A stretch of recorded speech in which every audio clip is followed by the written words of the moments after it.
buktikanku. Dengan darah-Mu Kau selamatkanku. Kini ku hidup menyenangkan-Mu. Terlalu besar kasih-Mu Bapa, pengorbanan yang Kau berikan bagiku. Terlalu mahal darah-Mu Yesus tercurah untuk menebus hidupku.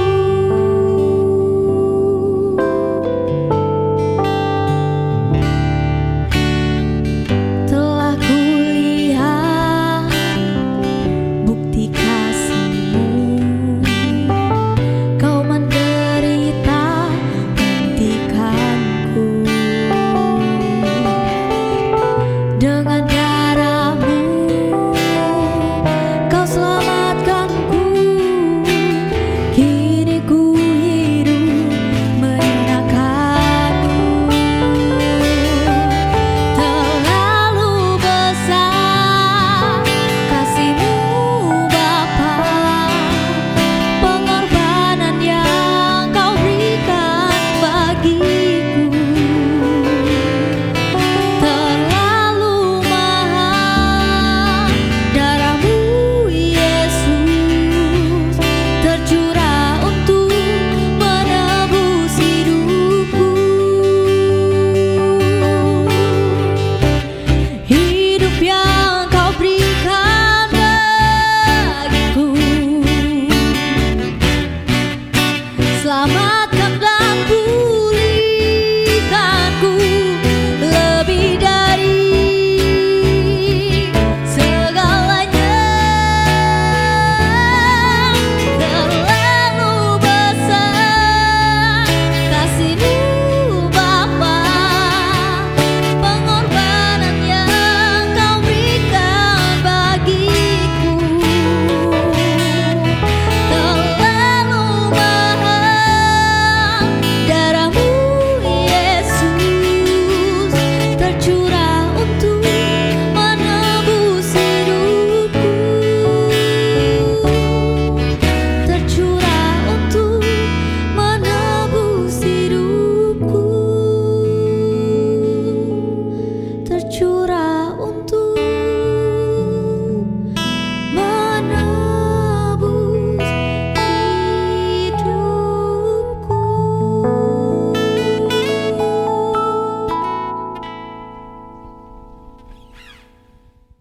Shalom warga kerajaan, puji Tuhan, hari ini kita kembali boleh berjumpa bersama-sama dalam program Voice of Victory. Dan saya percaya melalui setiap pesan firman Tuhan, melalui setiap pujian penyembahan, kita terus dibangun dalam keadaan apapun kita akan mengalami kemenangan demi kemenangan di dalam Tuhan.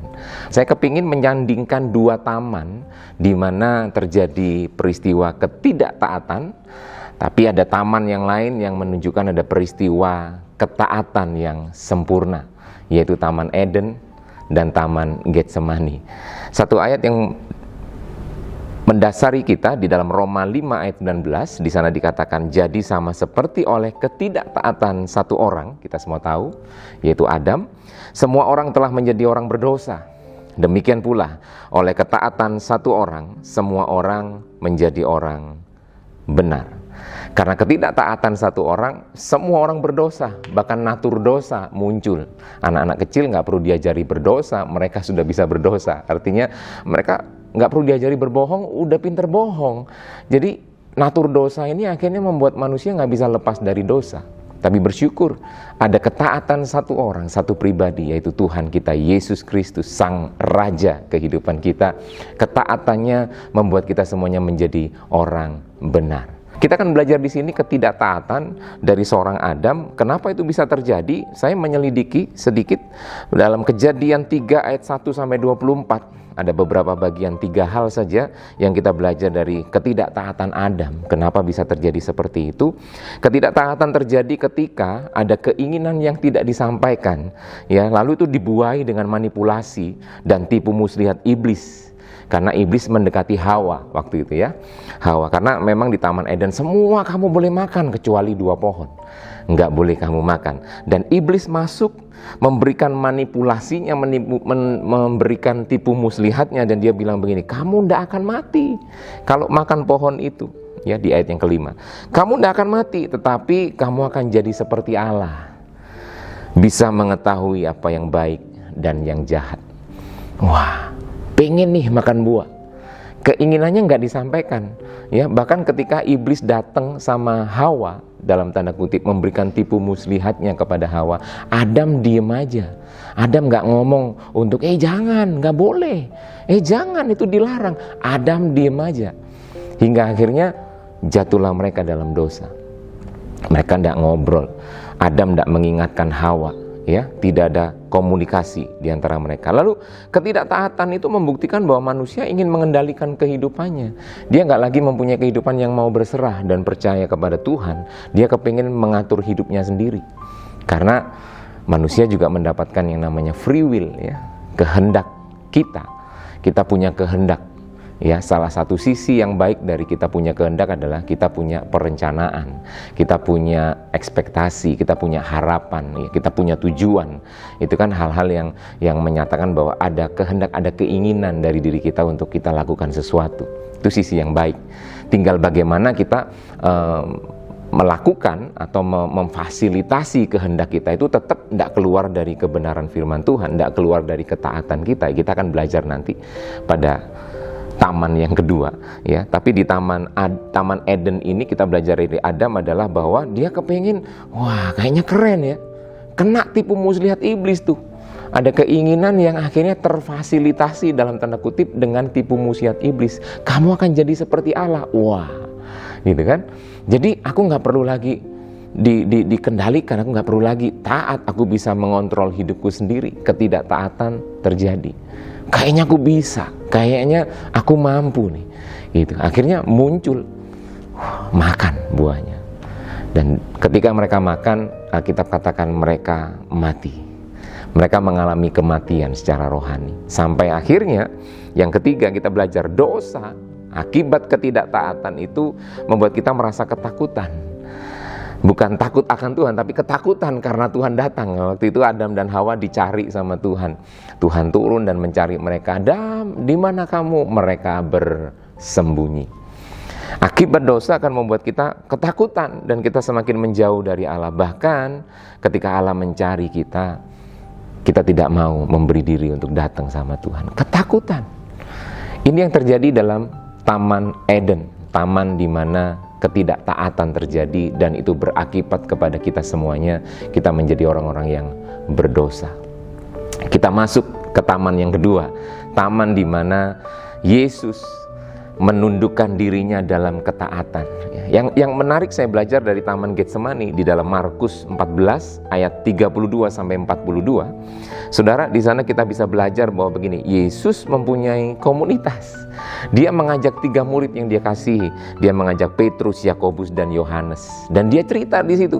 Yang hatiku, ayat 34 dikatakan, hatiku sangat sedih, seperti mau mati rasanya. Tinggallah di sini dan berjaga-jagalah. Yesus punya orang-orang terdekatnya dia untuk dia bisa cerita apa yang dia rasakan. Beda dengan Adam, enggak cerita, enggak komunikasi, enggak menegur, enggak menasehati, enggak curhat, enggak curcol. Yesus punya tempat. Sebab itu kita mesti punya komunitas yang membuat kita bisa cerita apa yang kita rasakan, yang bisa membuat kita cerita apa yang kita inginkan. Dan komunitas itu akan menjaga kita, saling menjaga satu dengan yang lain, supaya apa?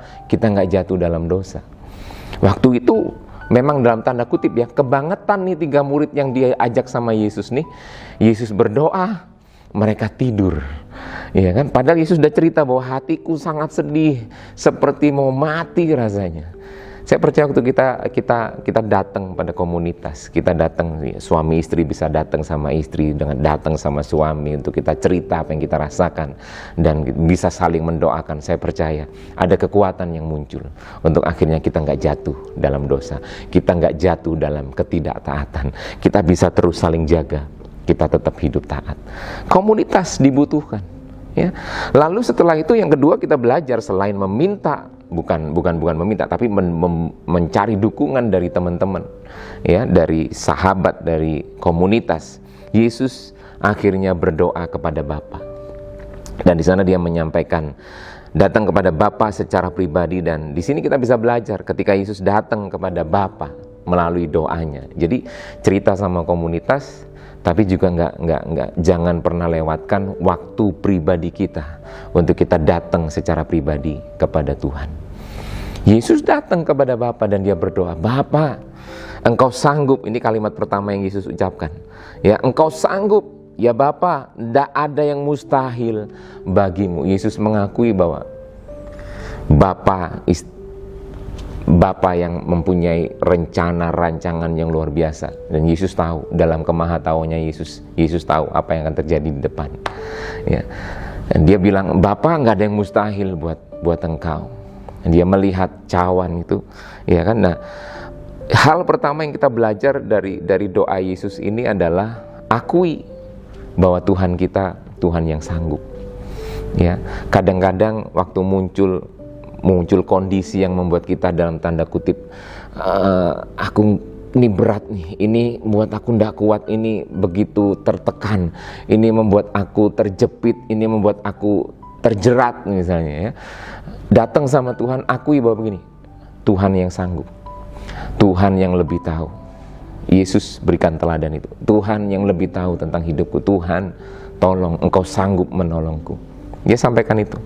Lalu yang kedua disambung dengan, ambillah cawan ini daripadaku. Dia share apa yang ada dalam hatinya. Dia share apa yang ada dalam perasaannya. Dia share sama Bapa.